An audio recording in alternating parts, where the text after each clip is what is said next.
I live and teach in Boston, a city with more colleges and universities than almost any other I can think of. And that means it's full of young people with their whole lives and seemingly limitless opportunities ahead of them. But while that sounds like a recipe for joy and excitement, it's not.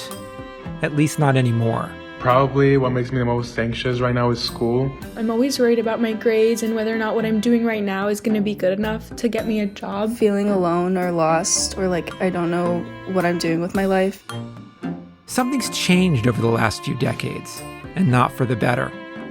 And not just in Boston. Across the country, stress, depression, and anxiety are on the rise among high school and college students, an age group better known as Gen Z. It's not a healthy thing to always be comparing and to always be looking at others and not looking within. The doom scrolling getting to you without you even realizing that you're doing it. You kind of just realize like, wow, things are bad and it's happening everywhere. And it makes you feel like, what am I doing this for? And while there's been much debate about why this is, social media, pressures to achieve, growing threats like climate change and gun violence, there's been less discussion about effective ways to help those in the thick of it. On this special episode of How God Works, recorded live at WBUR's City Space in Boston, I'll talk with three special guests about how some of the oldest traditions and practices might offer some of the best solutions for young people today.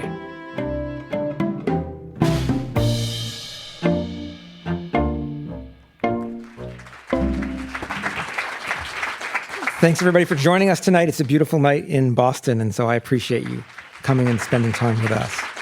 And so now I'd like to introduce our main guests for the evening. So on the end is Greg Epstein. Greg serves as the humanist chaplain at Harvard and MIT and authored the New York Times bestseller, Good Without God, What a Billion Non-Religious People Do Believe. Laurie Santos is the Chandrika Ranjan Tandon Professor of Psychology at Yale, where she teaches Yale's biggest course, The Science of Well-Being, and is also host of the Happiness Lab podcast. And Tyler Vanderweel is the John and Frances Lehman Loeb Professor of Epidemiology at Harvard's T.H. Chan School of Public Health, and he also directs Harvard's Human Flourishing program. So thank you all for being here. Tyler, I want to start with you. Social scientists have studied happiness and how it changes across the lifespan for a long time. But there's been some recent changes in that pattern, especially among young adults. What's going on? What's changing? Yeah, so the traditional patterns of well-being and age in a number of different countries have been more U-shaped, with younger people and older people generally doing better, and those in midlife perhaps struggling with young children and aging parents, and career challenges often at the lowest levels of self-reported well-being. But what we've seen over time is that left part of the U has been flattening. Young people aren't doing as well as they used to be. And in 2022, for the first time in the United States, we saw various dimensions of well-being, each strictly increasing with age. And this wasn't just happiness, but also sense of self-rated health and sense of meaning, sense of character, sense of good relationships, of financial stability. Each one of those domains was strictly increasing with age. So I think it's a real concern that for society that young people just aren't doing as well as had been the case before. Yeah, I was looking at some data recently from Pew, which says that 22% of high school students last year reported seriously considering suicide, which to me is astounding and just makes me despair. But what you said is it's not just a rise in depression or suicidality. That is a terrible thing we're seeing. But it's also just not flourishing, just not doing well. So there's a difference between actually suffering from psychological issues versus just not living your best life. So when you study flourishing, what do you mean by flourishing? Yeah, so the working definition of flourishing that we've been using at the Human Flourishing program at Harvard is the relative attainment of a state in which all aspects of a person's life are good. So all-encompassing pretty much, but you might say, well, that's too broad to really be of much use. And so what we've tried to do is to say, well, any well-developed aspect of flourishing is going to be complicated, and it might vary across cultures and traditions and religions and philosophies, but what's sort of held in common across these different traditions and cultural understandings? And so, what I would argue is that any reasonable conception of flourishing would include the following 5 domains of life. Not that flourishing is reducible to these 5, but I think each is a part of it.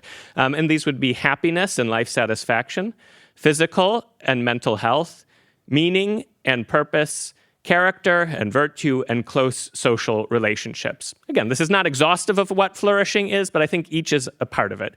I think each of these 5 domains also satisfies the following 2 criteria. Each is an nearly universally desired, and we have some empirical data on this as well. Not everyone, but nearly everyone wants each of these things in their life. And each is an end. It's sought for its own sake. It's not merely a means for some other end. And I think those 2 criteria of being an end and being nearly universally desired can help shape some consensus around how to think about flourishing and well-being in a pluralistic society. And on all of those, young adults are at the bottom. Yeah, as of January 22, all of the young adults are at the bottom of each of those. So it's pretty striking. Even self-reported health. Again, that depends on one's perception of oneself, but even on self-reported health, young adults are at the bottom. So, Lori, Tyler's data is kind of giving us a broad swath of what we're seeing in the world. You and Greg are kind of on the ground at Yale and Harvard and MIT with students. Is what he's saying, is that what you're seeing? Is that what you're experiencing?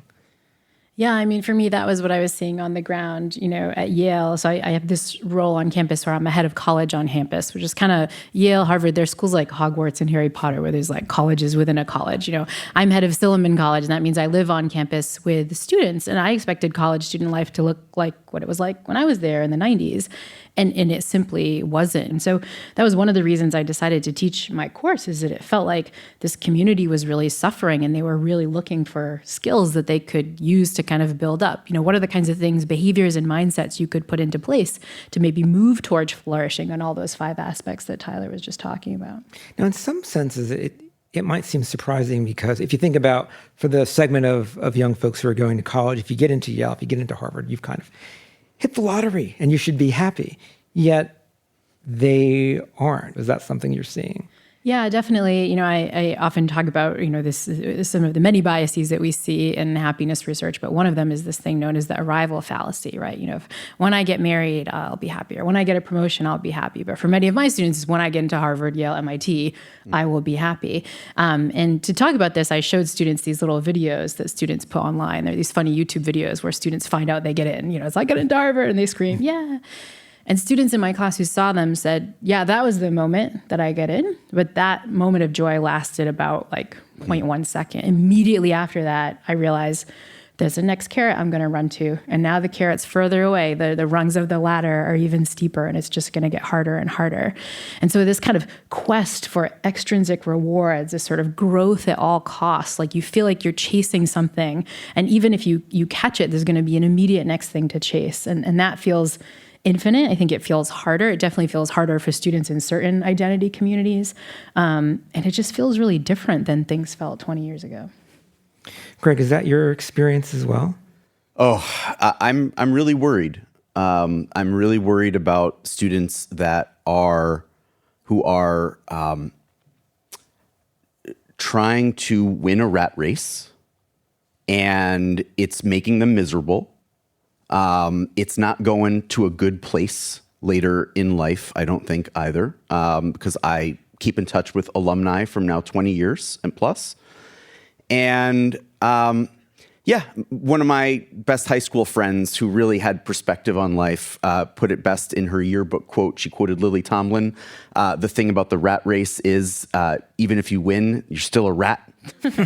And I think the students that I talk to on a day-to-day basis are really worried that they're being trained as rats. And they know one piece of information, which is that they have been trained really, really well as rats, and they know how to be rats. They're good at being rats. I'm sort of echoing the book about excellent sheep, but I'm purposely choosing a different metaphor here. They're really good at being rats, but they are afraid because they look in the mirror and they don't like what they're seeing. And they ask themselves, isn't there a better way? But they don't know what that would be. And there's no real training for that. There's classes like Lori's, which is amazing. And I'm thrilled to be on stage with you because I really admire you setting a better example. But for the most part, there's no Sisyphus studies at the university level. And certainly there's a disincentive to have more of that at a place like Harvard or Yale or MIT because the people there are just so darn good at winning. Yeah. And I know in your role as chaplain, it's not just, I assume people are coming to you not just about academic stress, but winning brings up these questions of deeper issues in life of what do we owe each other? What do I need to do to be a good person? Yeah. And the problem is that winning all the time paradoxically makes you worse at connecting with people. It makes you worse at being a citizen of your community and of your country and of your world. It makes you worse at having just good, decent romantic relationships. I've been saying that the past year, since we've come back from the pandemic, there's been a hockey stick graph in my world and my life of students just wanting to talk about their romantic relationships because it's like, oh yeah, I know how to win at stuff. I know how to succeed at stuff. I have no clue how to succeed at this. What do you do? And it's like, oh, yeah, that's right. Because unlike your studies, there's no way to game this system. And I think I'll add, it's kind of messing students up in their community, but winning all the time doesn't make you happy, ironically.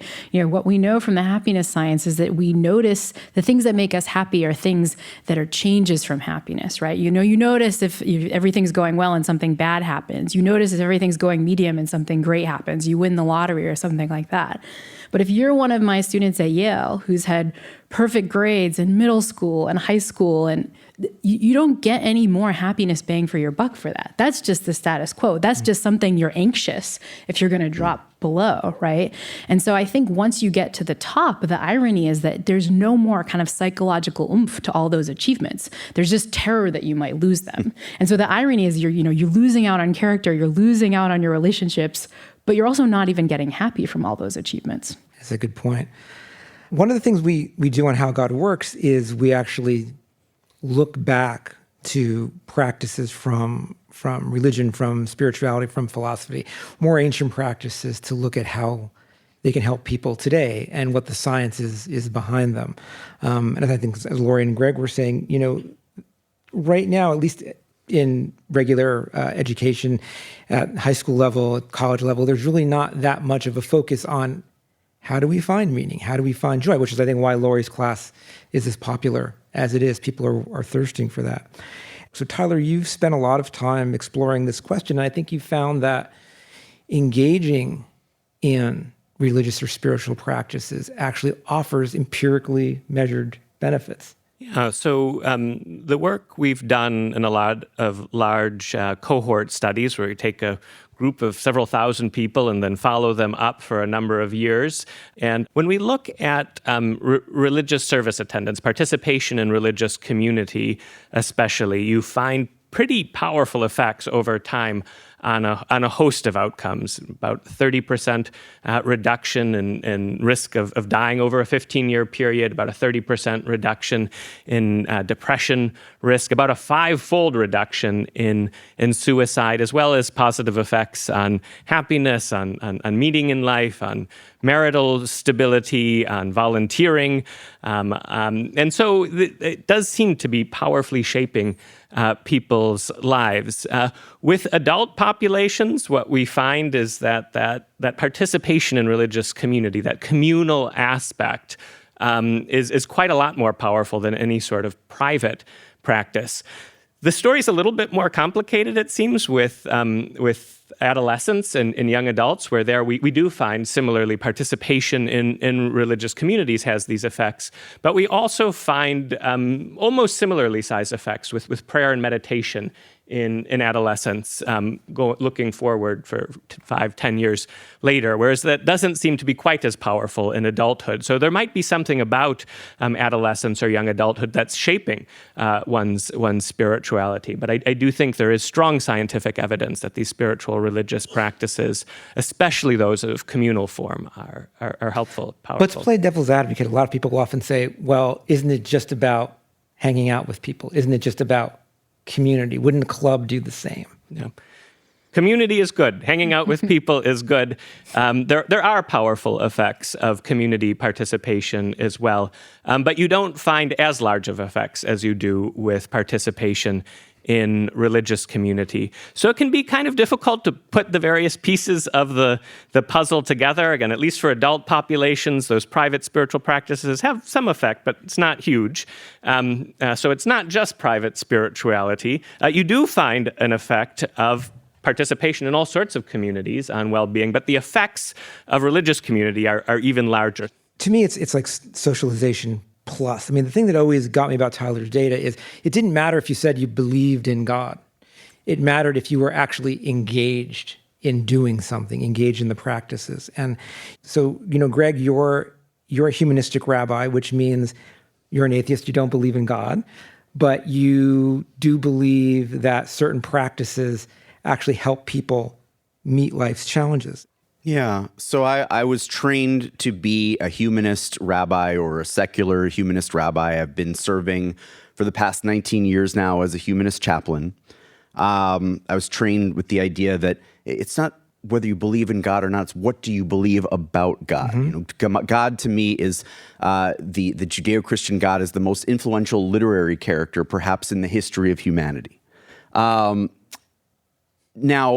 the idea is, what are the alternative practices that one can build to take advantage of, as you've cited, really effectively, the great research that we've got where we know intuitively and now through social science that there are benefits to religion, right? And one of the benefits, by the way, is just knowing who you are, not just who you're not. Which is why I like the word humanist so much. I don't tell anybody that they need to use the word humanist for themselves if they're an atheist or a non-religious person, but I like the word because it's like, this is what I am and what I stand for, not just what I disbelieve in. And I think that we need much more time devoted to, as a society, as individual communities, as friendship groups and families, much, much more time devoted to thinking about the question of what is my subjective purpose? If I don't believe there's an objective purpose that's given to me from the sky, then what is my subjective purpose? Because I need one desperately. So let's talk about what some of these practices and ideas are and how we find that connection, how we find that sense of purpose. One thing that Tyler mentioned that we see benefits of, especially in younger adults, are things like meditation or contemplative prayer. And to me, this was always really exciting because if you think about meditation, it's not so you can get better standardized test scores. It's not so that you can be more productive at work, right? It was created as a way to end suffering, yours and other people's. And what Tyler's work is suggesting is that it actually can do that. Lori, I know you've talked about mindfulness a lot on the Happiness Lab. Why do you think it actually helps people deal with anxiety and stress? Yeah, I mean, I think, there are these different parts of mindfulness that probably have differential effects. So one of the parts of mindfulness is just a sense of presence. It's an intentional awareness about what's going on, right? And that can be really powerful because there's lots of evidence that a wandering mind is an unhappy mind. Mm-hmm. That the thing we spend most of our time doing, which is our mind is in a loop, running all over the place, just kind of bringing it back to the present. What does my body feel like right now? Like, what does my breath feel like right now, going in and out? We don't do that a lot, but the evidence really suggests that the simple act of that is good. Like, it's better than mind wandering to positive things, thinking about your upcoming vacation and so on. The evidence suggests just being present feels good. So I think that's part one, is like, You're just being present, and we know psychologically that has benefits. But there's a different part to most mindfulness practices, and I think it's worth mentioning. Mindfulness is a whole host of different practices with lots of different traditions and so on. But a lot of those traditions have a second component, which is that you do that act of being present non-judgmentally. You just say, I'm going to take the present moment just as it is, right? And that practice of non-judgment, of noticing bad things, noticing good things, and kind of just allowing them to be there, that seems to do a different kind of separate work, right? We allow ourselves to be with negative emotions. We allow ourselves to be with feelings, physical feelings that might feel uncomfortable and so on. And you train yourself to just sit with that. You train yourself to have equanimity in the face of that. My sense is that a lot of the neuroscientific work points to both of those parts being really powerful for kind of improving well-being and so on. And again, I think this is this part where, the neuroscience folks have to be incredibly humble because, folks in spiritual traditions have realized that both of those parts have been really important for millennia, if not longer. Do you think that ability to sit with potential pain or rejection or failure, is that lacking in a lot of the students we see today? Does that make them uncomfortable or frightened? I think so. I mean, a lot of scholars of kind of what's going on with young people today really say that, young people today are really failure deprived. That's the kind of big failures, right? You're not allowed to fail. Parents step in. This is a lot what helicopter parenting or lawnmower parenting, as it's currently called, because parents are sort of mowing the lawn to get all the, messed up grass out of the way, right? It's beyond helicopter parenting at this point. But a lot of that's about preventing failure, preventing opportunities for failure and so on, right?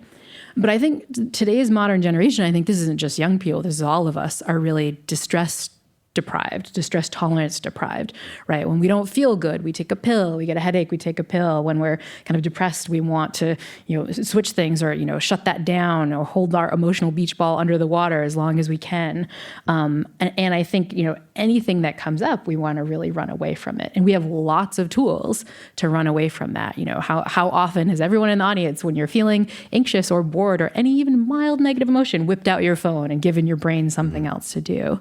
And so I think that we're kind of getting out of practice with these states that are part of human nature, part of the human condition that don't really feel that good.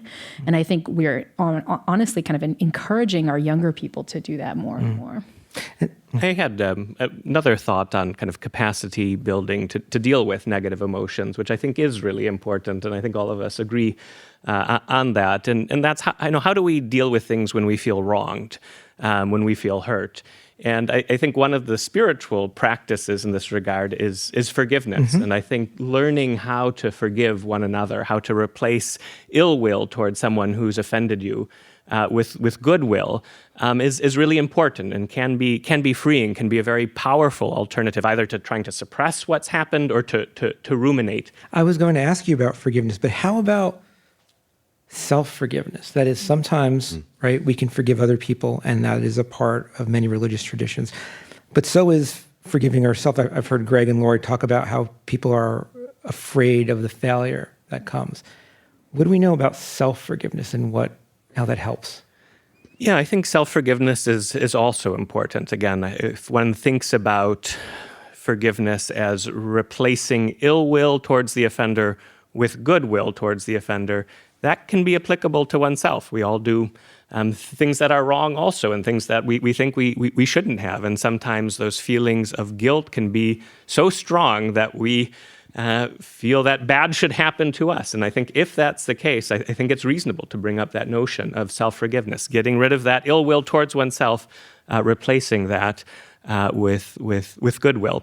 I think many religious practices like confession and absolution help bring about a sense of forgiveness from God, which also can lead to a forgiveness of self. But I think, again, there are ways to bring about that forgiveness of self and independent of those religious practices. And that can be helpful and important as well. Do we have any data linking self-forgiveness to better mental health? We have carried out one study on self-forgiveness, a group of about, I think, 5,000 or 6,000 adolescents and young adults, suggesting fairly notable effects of self-forgiveness on reducing depression and anxiety as well. And I think this notion of self-forgiveness is also related to another concept that I think is important for kind of failure in these things, which is self-compassion. It's kind of setting up an attitude towards yourself where you know you're going to forgive yourself after the fact because you kind of recognize you're just human and mistakes happen and you want to be kind to yourself. There's lots of documented psychological evidence from folks like Kristen Neff at the UT Austin and others that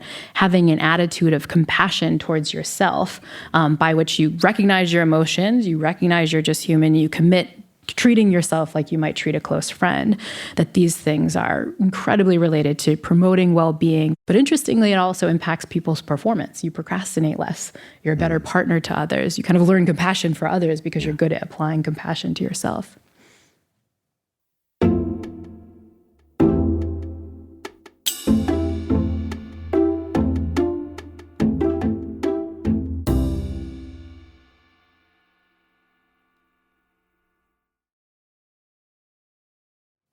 Let me go to the other end of life, which is contemplating death.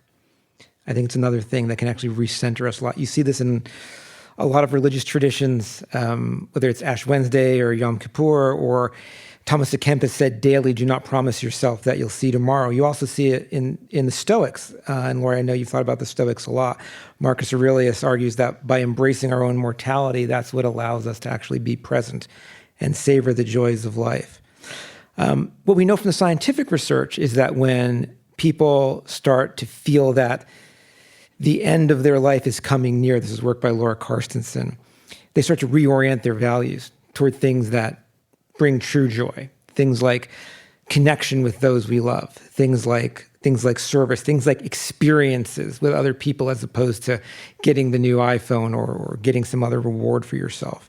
What do we know about experiences versus just kind of building up our own stable of toys, about finding happiness? And what role do you think the Stoics' view on embracing death and even embracing adversity have to play in that? Yeah, well, one of the problems with kind of material possessions, even all these accolades that we've been talking about, is that we kind of just get used to them over time. And once we're used to something, it doesn't have the same happiness benefit. This is one of the reasons that experiences can be so helpful, is that most good experiences don't last that long. Again, I don't know about your vacations, but mine are like, weekend, maybe 4 days, and then it's over, right? Whereas the iPhone that you're going to buy is going to last, going into Harvard, that's going to last a really long time. And so that means that investing in experiences can sometimes give us more of a happiness bang for our buck, but not just because they kind of last longer, they also tend to be much more social, right? Both in when you're having them, you often do experiences with other people, but you often can reflect on experiences with other people. But I think the spiritual traditions, the Stoic traditions and others give us other ways to kind of break hedonic adaptation that's not just through experiences, even for our own achievements and relationships and so on. And one of my favorite practices that I talk about on the podcast is a practice known as negative visualization. It's kind of like, taking the death right to the door of whatever you have. And so the Stoics often thought that you should wake up in the morning and you should think, everything good that I have is gone. My spouse has left me. I've lost my job. I've lost my health. I'm lame in my leg. I'm going to get ostracized. They didn't think you should ruminate on that forever. Just kind of a little 5 minutes in the morning. Just really think about what that would be like and then go throughout your day. And the Stoics realize that if you have that moment where you're thinking all these bad things are going to happen and then they haven't happened in your real life, you will be able to appreciate them more because you kind of overcome that getting used to it. If you think, oh, my spouse is going to leave me, and then all of a sudden when your spouse says hello in the morning, it feels really good. One of the practices I often do in talks, even though we're having a discussion about young people, I'm looking out there and there's a lot of middle-aged people like me. And so to see the power of negative visualization, I want you to imagine this. So how many, show of hands, have kids? Kids out there, maybe about half, 2/3. I want you to imagine the last time you saw your kid was the last time you're ever going to see them. You can imagine whatever terrible thing you want. That took a second, but I bet you the next time you hug your child, it'll be a little bit stronger, right? That's how quick negative visualization can be. And this is the beauty of the Stoic tradition, right? We don't have to have that terrible thing happen. Just by kind of realizing that it could, we can sort of appreciate things more than we ever would. These things that we got used to, we kind of get over being used to them. To go back to one of your earlier points, I do think that reflection on death has the potential to facilitate this as well. Kind of at the end of your life, looking back, what do you want your legacy to be? I often think of Ignatian practices of discernment when you're trying to make a difficult decision. How do you go about that? One of those practices is just to say, well, step out of your shoes for a moment and pretend you were giving advice to a friend. And what would you say? But another, I think, very powerful practice is pretend you are on your deathbed. What would you want to have done in this given situation? And I think that practice, that kind of seeing that decision-making from the perspective of the end of one's life is very powerful. There was one study that asked people at the end of their life, what do you wish you had done differently? And I think the three most common responses were spending more time with people, connecting with people, reflecting more, taking time to step back and trying to understand life, but then also returning more. That was one of the three most common responses, giving back, trying to make the world a better place, making those sacrifices. So I think taking that perspective of how am I going to think about this at the end of life? How am I going to think about this as I face death can be a powerful way to try to bring about some of this change. Well, I think this is where we see that synergy, right? Whether it's the Ignatian practice, whether it's Montaigne, who always said, always have a little death in your mouth so that you're ready for it. It changes the way you think. To Laura Carstenson's work, right? She showed that even having people, it was basically a modern psychological version of the Ignatian prime, which is think about you're going to die. And suddenly what people valued changed. And I think we saw this a lot in the pandemic, right? For most young adults, death is far off. You're at the prime of your life. You feel healthy. But during the pandemic, suddenly death, the shadow of death was there for everyone. And what the scientific data show is that at least people began to change what they valued. And I think it's one reason we saw, not the only reason, but one of the reasons why we saw the Great Resignation, right? People were beginning to say, why am I doing this? Why am I being the rat in the race? And they are still struggling with that and changing their views. And one of the other things we saw a lot about is service. I know, Laura, you and I talked about that. What does service do for us?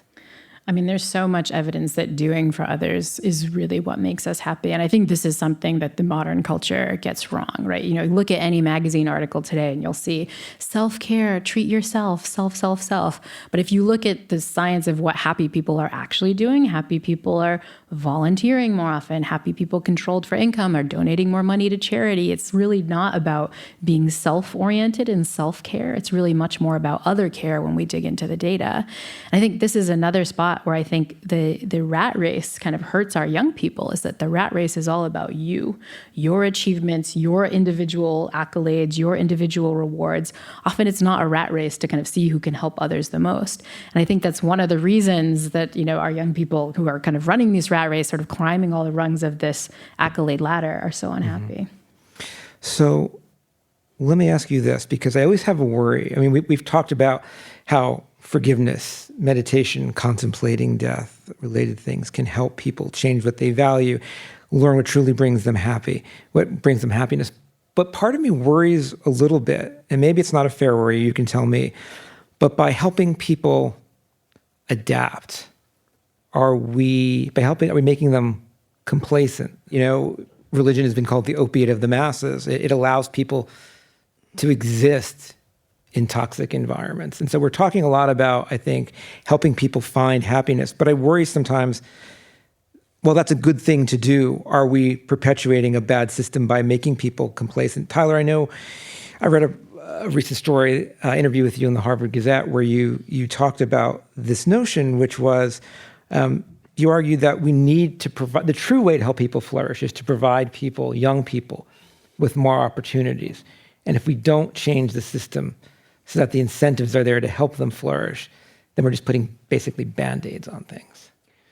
Yeah, I mean, I don't see this as an either or, that it's not kind of either the individual approach or the societal structure approach. I think we should be pursuing both.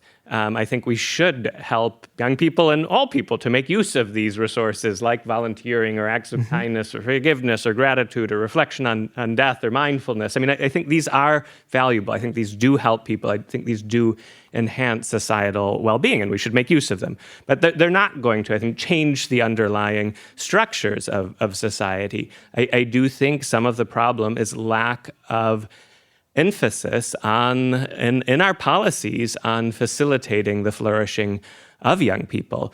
Heavy educational debts, housing prices that just are entirely prohibitive for young families to buy their first home, and what job opportunities look like. What are our policies around social media use, and to what extent are those being shaped with regard to young people's well-being? I mean, even the question of policies around COVID. I realize this is a difficult topic, but to what extent are young people's well-being taken into account? I do think a good part of the decline of well-being amongst young people were the fact that during college and during those early adult years, that's when you join communities. That's when you form friendships. And for 2 years, this generation didn't have those opportunities. Sure, social opportunities were restricted for everyone, but older adults, and including myself, middle-aged adults, they have these communities, they have these relationships that could be continued via Zoom. But young people didn't have those opportunities. That is a real loss at a critical time. So I do think as a society, thinking about the future of the society, the need to sustain subsequent generations, we need to have more focus on the well-being of children, the well-being of adolescents, the well-being of young adults. Again, I think thinking about not just right now, but what is society going to look like 20 years from now and 50 years from now, that does need to be a priority. Just to kind of echo Tyler, I think it is really important to recognize that these kinds of individual strategies can work alongside these structural ones. And I think there's even some evidence that they might work well together. Konstantin Kushlev, who's a professor at Georgetown, has been doing these studies looking at, in young people, who are the people that are taking action against the big structural problems, right? Like, who's going to a Black Lives Matter protest? Who's going to a climate change protest, or kind of installing things? Who's like fixing this stuff?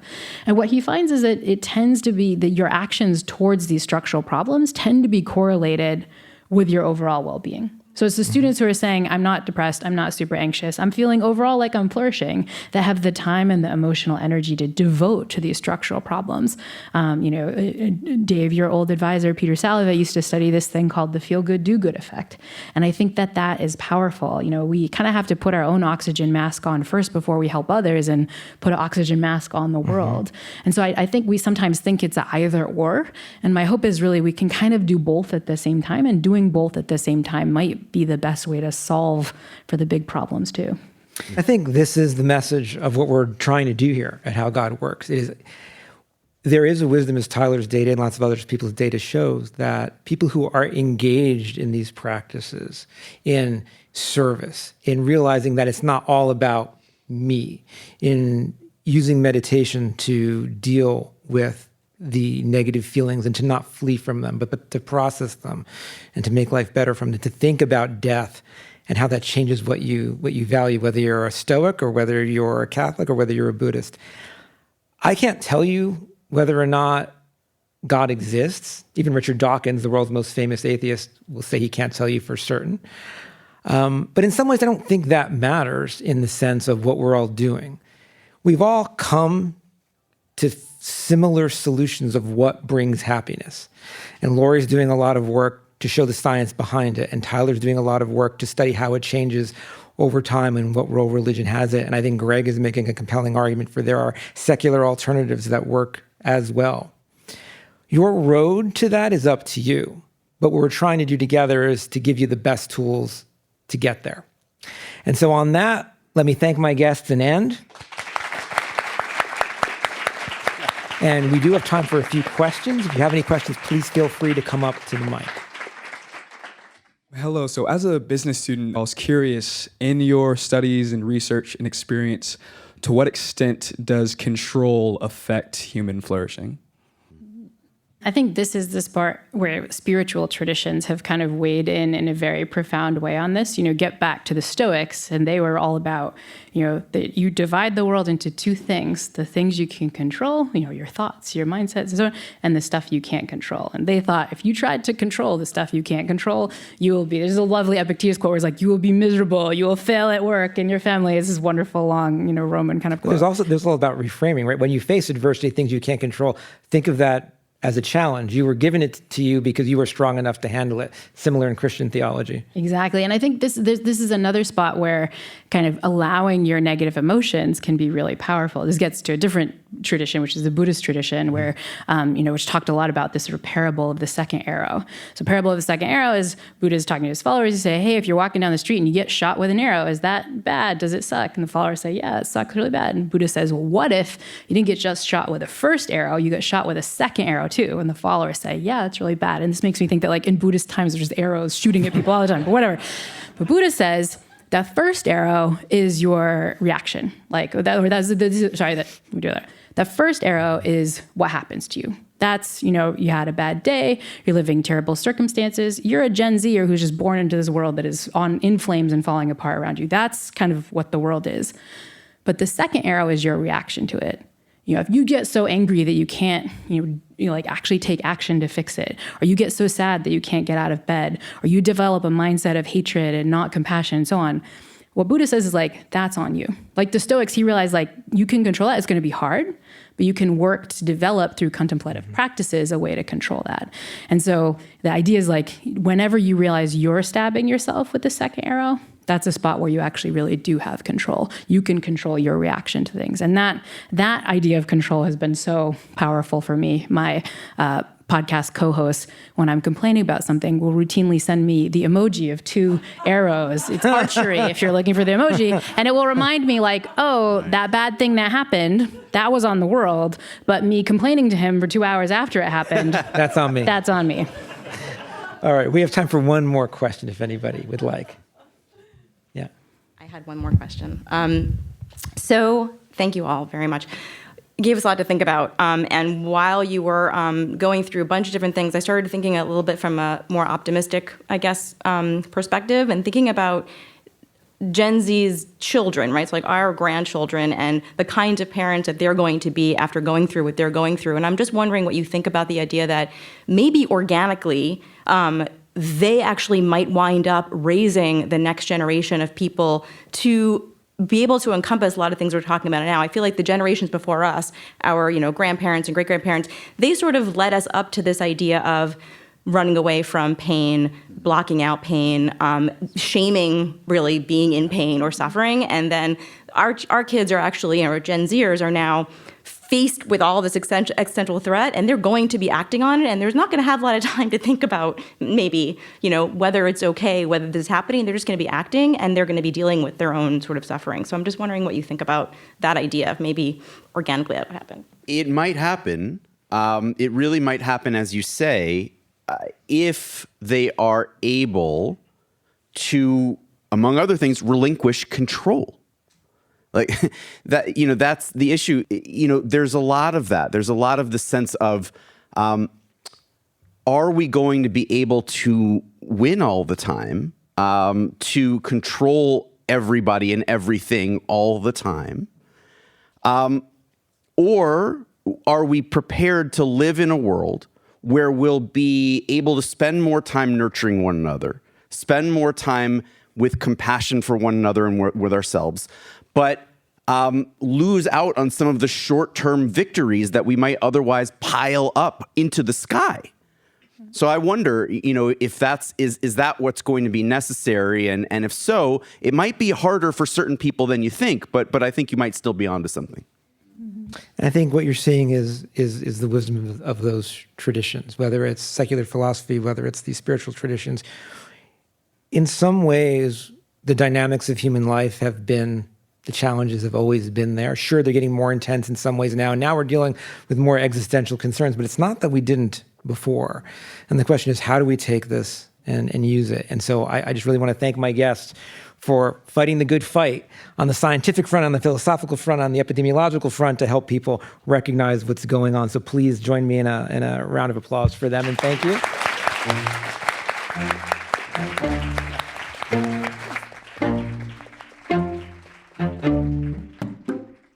Next week on How God Works. While most millennials are moving away from religion in the US, we're going to take a look at a small but growing trend that's going in the opposite direction: converting to religious orthodoxy. When I converted, I committed to living my life as best I could. as a Jew, but also as a person. And I feel like I made that pact with God and I can't go back on it. And there's something sort of refreshingly clear about all that. Why are some young men and women embracing older and stricter forms of faith? How do they square that with modern lifestyles? We really grew up in a time where there was just this explosion of choices you had. That more choice is better, always, right? And I think very quickly it became apparent that that's not actually always the case. And sometimes having a smaller set of options available to you actually is better for people's well-being. There are certain non-negotiables that connect us backwards thousands of years in the past, and that provides this really solid foundation. Join us next week to find out. How God Works is hosted and written by me, Dave DeSteno. Our senior producer is Josie Holtzman, our producer is Sophie Eisenberg, and executive producer is Genevieve Sponsler. Melissa Streifert is our intern. Merritt Jacob is our mix engineer and composed our theme, which was arranged by Chloe DeSteno. The executive producer of PRX Productions is Jocelyn Gonzalez. This podcast was also made possible with support from the John Templeton Foundation. If you want to learn more, you can follow me on Twitter @David DeSteno.